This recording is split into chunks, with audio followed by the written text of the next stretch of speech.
Italy's Ubers are the first team to play all of their NEL matches. The team finished in 3rd place with a record of 2 wins and 2 losses. Since Ubers are finished with all of their NEL matches, we thought this would be a good time to analyze the team's run and their NEL campaign. Ubers is a team that prioritizes concepts like strategy, teamwork, and individual strength. As a team, they score their goals by achieving complete synergy on the field. Their NEL team is also composed of many talented players. We're talking about Barou, Aiku, Niko, Aryu, Sendou, Gen Fukaku, and a member of the new Gen 11, Don Lorenzo. On paper, Ubers look like a stacked team, and before the NEL even started, Ubers analyzed every single one of their players to their core. This information was then used to make multiple team strategies to fit their players' capabilities. By using this approach, they were able to utilize their players' individual abilities as well as create a wide range of tactics. Arguably, Ubers can be seen as one of the most balanced and complete teams in the NEL. The team plays as a single organism, constantly working together while displaying an ultimate defense and a flexible attacking playstyle. These tactics led Ubers to 2 victories, as well as improving the abilities of the Blue Lock players in that stratum. All of the starting Blue Lock Ubers players were able to secure a high salary ranking, and it's all thanks to their mentor, Marc Snuffy. In the Neo Egoist League, Ubers act as Italy's stratum team, and they are led by one of the best players in the world, Marc Snuffy. And as an individual, Snuffy is a polite and persistent man who prioritizes individual strength over everything. Under the leadership of Snuffy, the team became more efficient and attack-minded, and whenever Snuffy subs into the game, he acts as this multi-purpose pivot so he can further support the team and fill in any gaps in the formation. You can make the argument that as a coach, Snuffy might actually be the best. He's a dedicated mentor who cares individually for his players' mental state along with their individual talents. He even participates in philanthropy, and he's the one to discover Don Lorenzo. Snuffy single-handedly discovered and created one of the strongest U20 defenders in Don Lorenzo. Personally, as a mentor, I believe he ranks above all the other master strikers. Snuffy was able to create a system that allowed him to properly handle all of his players individually and collectively as a team. However, the biggest flaw in Snuffy's Ubers team is their over-reliance on these tactics. One of the biggest issues with Ubers formations and tactics is that it does not allow players to go outside of the box, and one of their biggest faults in their formations is that they only allow one striker. This team has multiple players who have effective goal-scoring abilities, but instead of using multiple forwards, they choose to rely on only one striker. Their strategies act as a double-edged sword, giving the team less options and making them more predictable when everybody has a designated job and never plays out of that position. And this flaw became more apparent throughout their NEL matches. This issue was clear in Ubers' first match against PXG. Ubers played their first match against France's PXG, and they ended up losing that match 2-3. Not much was shown in that first match, but we do know that Aiku and Aryu were the only Japanese players to play for Ubers at this moment. Both of them played as defenders for Ubers, and even though that they lost against PXG, both Aryu and Aiku were still able to receive salary ranking due to their performances. Unfortunately, it was never confirmed who scored the 2 goals for Ubers in this match. It's clear it wasn't Barou or Sendou, so most likely it was the original Ubers forwards. This is important to note because early on the lack of goal scoring capabilities for the Ubers team was very evident. Ubers as a team already had great defense and playmaking abilities, but they lacked that finishing product in front of a goal. After this match, Ubers had a bye week, and Snuffy decided to use this opportunity to address the issue at hand. They needed a striker that could reign as their king and top scorer. Recognizing the issue at hand, Snuffy decided to take Barou Shohei under his tutelage. After that bye week they had, Ubers had a match against FC Barcha,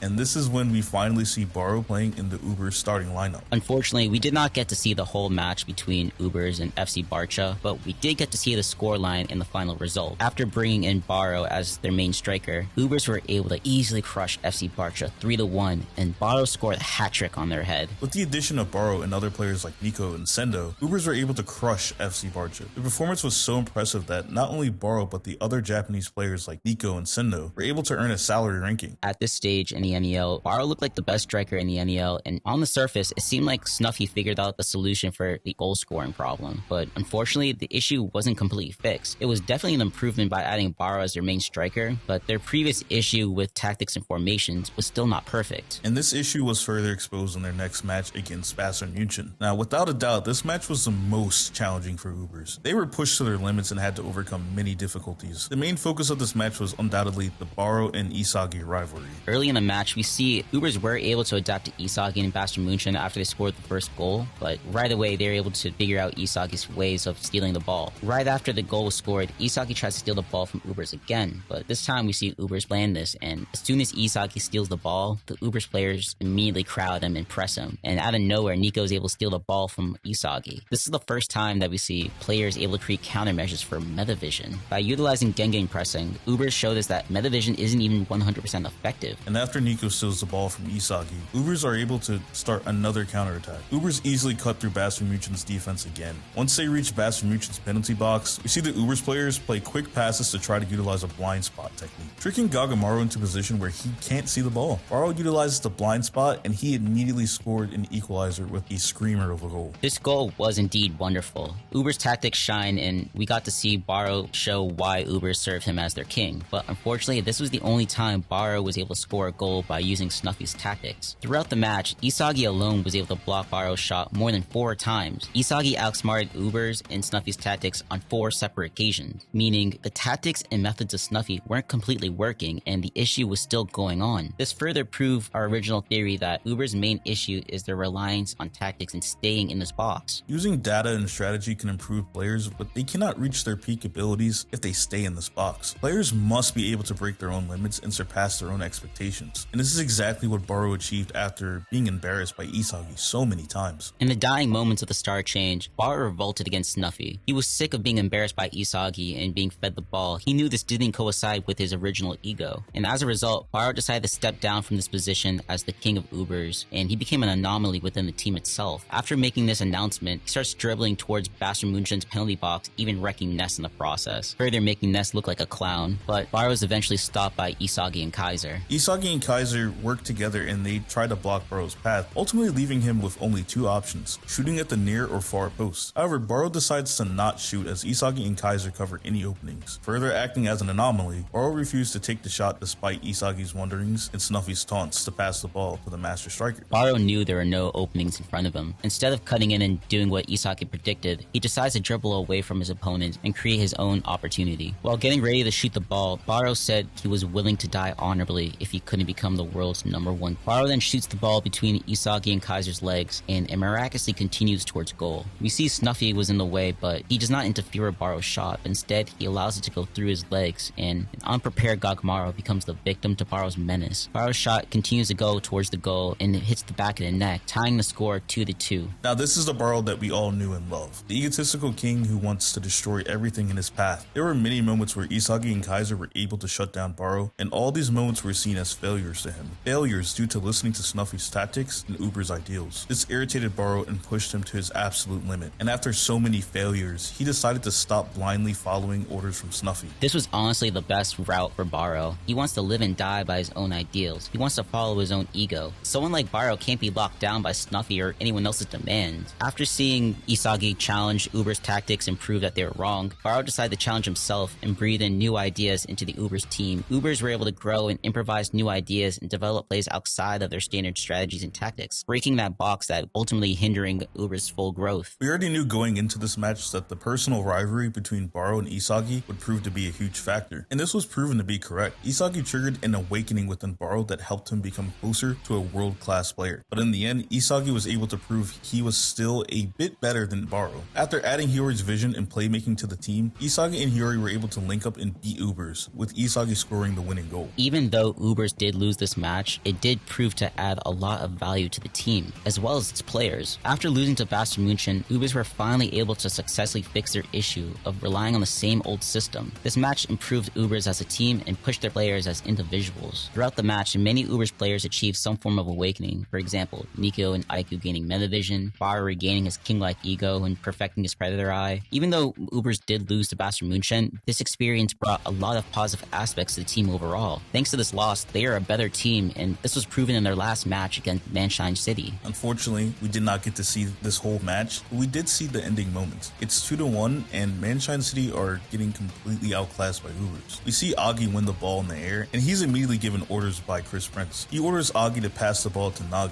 and of course Agi seems annoyed by this request, but reluctantly, he's going to listen to his coach, and he passes the ball to Nagi. Once Nagi gets the ball, he is met by Niko and Aryu. From here, we see Nagi easily weave through the two of them, but unfortunately, Nagi runs straight into Don Lorenzo. Lorenzo taunts Nagi, and you can clearly see Nagi is shaken up by Lorenzo's presence. We even see Rayo in the background yelling at Nagi to stop hesitating and just focus on the goal. This snaps Nagi out of his momentary lapse, and he decides to challenge Lorenzo, shooting a contested shot towards Uber's goal. Aiku appears out of nowhere and blocks his shot, and to add further embarrassment, Aiku ridicules backheeled Nagi even further after blocking a shot. After the block, the ball falls to Barou and he starts to counterattack for Ubers. He charges past 2 Manshine players and passes the ball out to Niko to prevent Rayo from stealing the ball. Niko then returns the ball to Barou, who runs straight towards Manshine's goal. He activates his Predator Eye and shoots the ball, but out of nowhere, Chigiri dashes in and blocks Barou's shot. At this moment, it seems like Manshine City can catch a break and restart another attack, but to everyone's surprise, Sendou arrives in the penalty box and he's chasing down the rebound. Hungry to score a goal and prove himself as a striker before the NEL's finish, Sendou runs to the ball and smashes in the rebound. With that, Sendou scores the winning goal of Uber's final match. Uber's defeats Manshine 3-1. To be honest, this result is much better because it proves the team has evolved and successfully solved the team's main flaw of only having one striker. Right, earlier in the video we mentioned the flaws of Snuffy's Uber's teams. At the beginning, the issue with Uber's was their over-reliance on the same formation, same systems, and sticking between this box. But after losing to Bastard Munchen, we see that Uber's decided to break this norm. They decided to breathe new ideas into the team, and Sendou broke that idea of only having one striker by chasing down that rebound and proving that he himself can also score goals. Thanks to that, Sendou was able to break the curse. With that, Ubers have played all their matches in the NEL, and overall, Ubers have been an amazing team. Their whole journey in the NEL, the lessons within themselves, it's a beautiful story, and I fully believe all these Japanese Ubers players deserve a spot on the Japan U20 team. They could become the heart of the defense, and players like Sendou could be great additions off the bench or even in the midfield, just like Niko. And at this moment, I think it's very possible that all of these players can stay within the top 23. Yeah, I wholeheartedly agree. I think they do have solidified positions. Definitely Aiku and Aryu, as well as Niko. I can't see how like the Japan U20 team would want to miss out on players like that. Of course, Barou as well. I think all these guys have solidified positions right now. I know PXG and Bastard Munchen have to play, as well as FC Barcha and Manshine City, but I still fully believe Ubers are going to keep a spot on the Japan U20 team. What do you guys think about Ubers overall, as well as their players? Did you enjoy their journey? Are they your favorite team? And if not, let us know who your favorite NEL team is in the comment section. And if you're enjoying the video, please don't forget to like, comment, or subscribe. And also do not forget, we have a community Discord. And as always, it's Lotus. It's Tev. Thank you for sticking to the end. Peace. Catch you in the next one.